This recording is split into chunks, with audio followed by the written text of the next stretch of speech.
निकम्मी और भ्रष्ट सरकार जो निश्चित रूप से इस विधानसभा चुनाव में विदा होने जा रही है, क्योंकि सरकार जब से आई हम सबने देखा है किस प्रकार से इस प्रदेश के अंदर हमारे प्रत्येक वर्ग त्रस्त, शोषित और पीड़ित रहा। हम चाहे महिलाओं पर अत्याचार की बात करें, जिस प्रकार से हमको ध्यान में आया कि राजस्थान प्रदेश के अंदर महिलाओं के साथ रोजाना प्रतिदिन 18 से अधिक बलात्कार और दुष्कर्म की घटनाएं जिस प्रकार से हुई,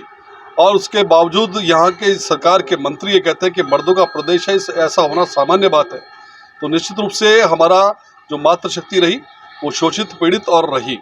इसी प्रकार से हम अगर युवाओं की बात करें तो हमको ध्यान में आता है कि जिस प्रकार से 18 बार पेपर लीक की घटनाएं हुई और जिसके कारण हज़ारों लाखों युवाओं के जो सपने थे भविष्य के वो कहीं ना कहीं बर्बाद हुए। आज युवा वर्ग त्रस्त और शोषित रहा। हम किसानों की बात करें तो जिस प्रकार से किसानों के जो कर्जे माफ़ी की घोषणा करके 2018 में सरकार आई थी, आज वही किसान अपने आप को ठगा महसूस करते हैं और उनकी ज़मीनें नीलाम होने की स्थिति आ गई। किसानों को आत्महत्या करनी पड़ी। इस प्रकार का एक दृश्य पूरे प्रदेश के अंदर बना। आज हम दलितों पर अत्याचार की बात करते हैं तो रोजाना जिस प्रकार से दलितों के साथ अत्याचार की घटनाएं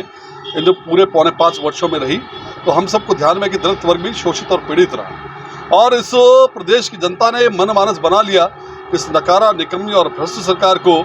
जिस प्रकार से हमको विदा करना है, उखाड़ फेंकना है। और इसके नाते जिस प्रकार से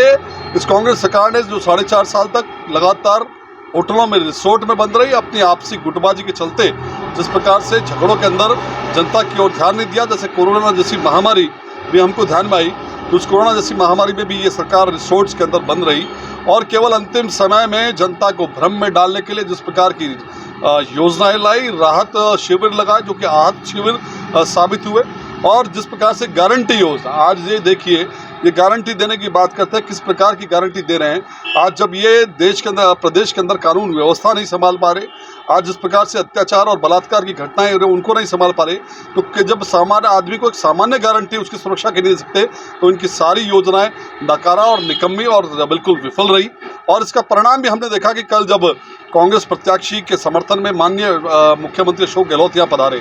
कुर्सियाँ खाली थी, जनता जुटी नहीं, तो निश्चित रूप से अजमेर की दोनों सीटों पर जनता ने मनमानस बना लिया है कि कांग्रेस की सरकार को और जो है प्रदेश से और देश विधानसभाओं से बिल्कुल भेजने का मनमानस तय कर लिया है।